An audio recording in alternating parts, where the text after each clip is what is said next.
Bonjour, je suis Laurent Schaffer, l'auteur de Quantix. Ma profession c'est journaliste illustrateur, c'est pas très courant. Illustrateur plus par passion, par hobby, j'ai toujours fait des petites bandes dessinées depuis que je suis tout petit. J'ai arrêté un moment et puis après j'ai repris le dessin. Ça a toujours été un à côté, hein. Je suis autodidacte, j'ai pas de formation et dans mon trait de crayon ça se sent un petit peu.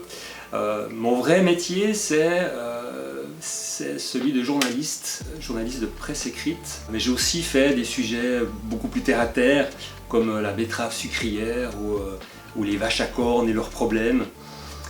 Car il y a des problèmes avec les vaches à cornes. Quelque chose que j'ai toujours essayé de faire, c'est de rendre intéressant tout sujet, même ceux qui a priori paraissent un peu ternes ou inintéressants. Je pense qu'avec un petit peu d'emphase, un petit peu d'humour, en y mettant les formes, on peut rendre n'importe quel sujet un peu attractif et séduisant. En tout cas, j'ai essayé de m'y astreindre. Alors la naissance de Quantix, un beau matin, je me suis dit, et tiens, si je faisais une bande dessinée parlant de physique quantique et de relativité. En fait, c'est presque ça. C'était une sorte de conviction profonde et soudaine qui m'est apparue.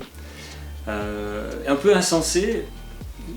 Insensée parce que, en fait, je ne suis pas le plus qualifié pour parler de physique quantique. Je pense que je ne suis pas du tout même qualifié à la base, puisque je n'ai pas fait de cursus scientifique. Donc, voilà, une sorte d'appel où je me suis dit, tiens, je vais prendre mon crayon, je vais prendre une feuille et puis je vais commencer à dessiner, faire un scénario.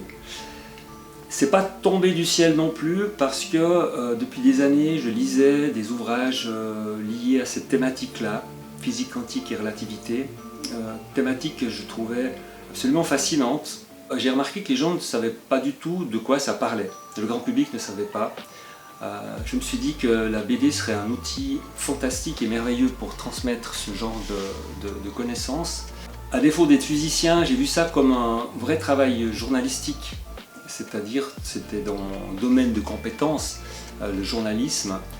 Donc j'ai vraiment travaillé comme une longue enquête en allant fouiller des sources sérieuses. Je voulais faire vraiment un travail de fond, presque académique, et puis en rendant une forme agréable, légère, donc la BD, pour que ce soit accessible au plus grand nombre en fait.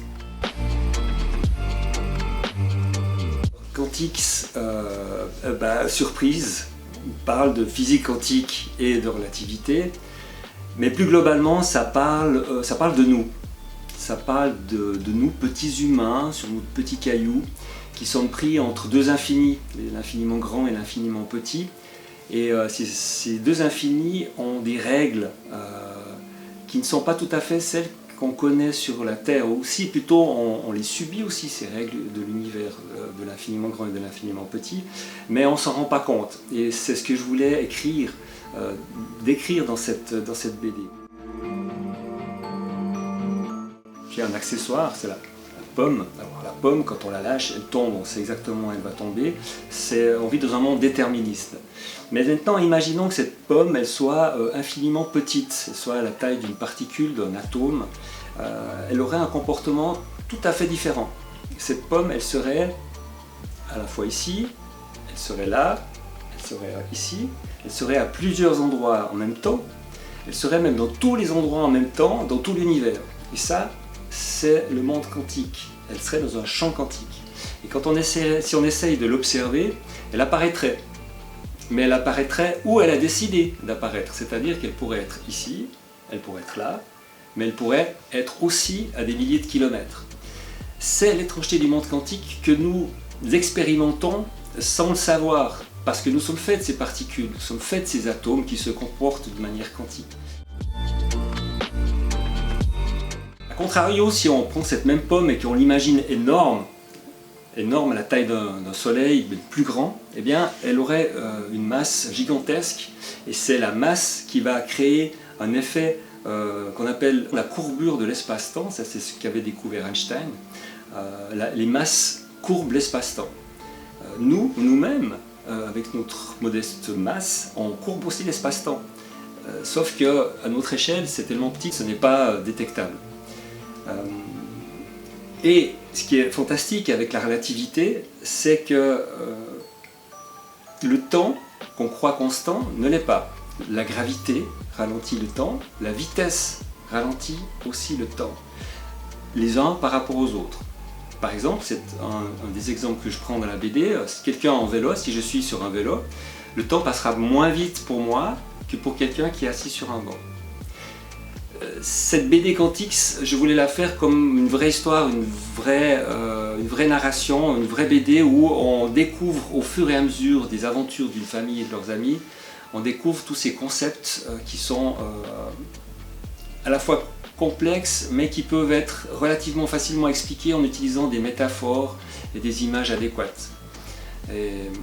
Et j'ai en fait pris comme credo celui que j'ai toujours pris dans mon métier de journaliste, celui d'essayer de rendre intéressant tout sujet en utilisant l'arme de l'humour, de la légèreté et un certain rythme pour rendre des concepts abstraits les plus digestes possibles. Une suite à Quantix, oui. Quantix a bien fonctionné, cette BD a trouvé son public. Et du coup, je suis très content déjà. Et puis, comme il y a certains aspects dont je n'ai pas pu parler dans le premier ouvrage, dans le Quantix, je vais en faire un deuxième qui sera sur les mêmes thématiques, donc physique quantique et relativité, avec aussi des personnages bien ancrés chez nous, dans notre réalité, dans notre quotidien.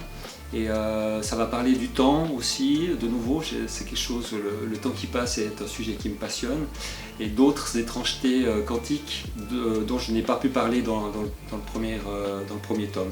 Ce sera une histoire qui sera une suite, mais qui sera une suite qui peut se lire tout à fait indépendamment. Je ne peux pas en dire beaucoup plus parce que c'est encore confidentiel. Ce que je peux dire, c'est que normalement ça devrait sortir au mois d'octobre 2021.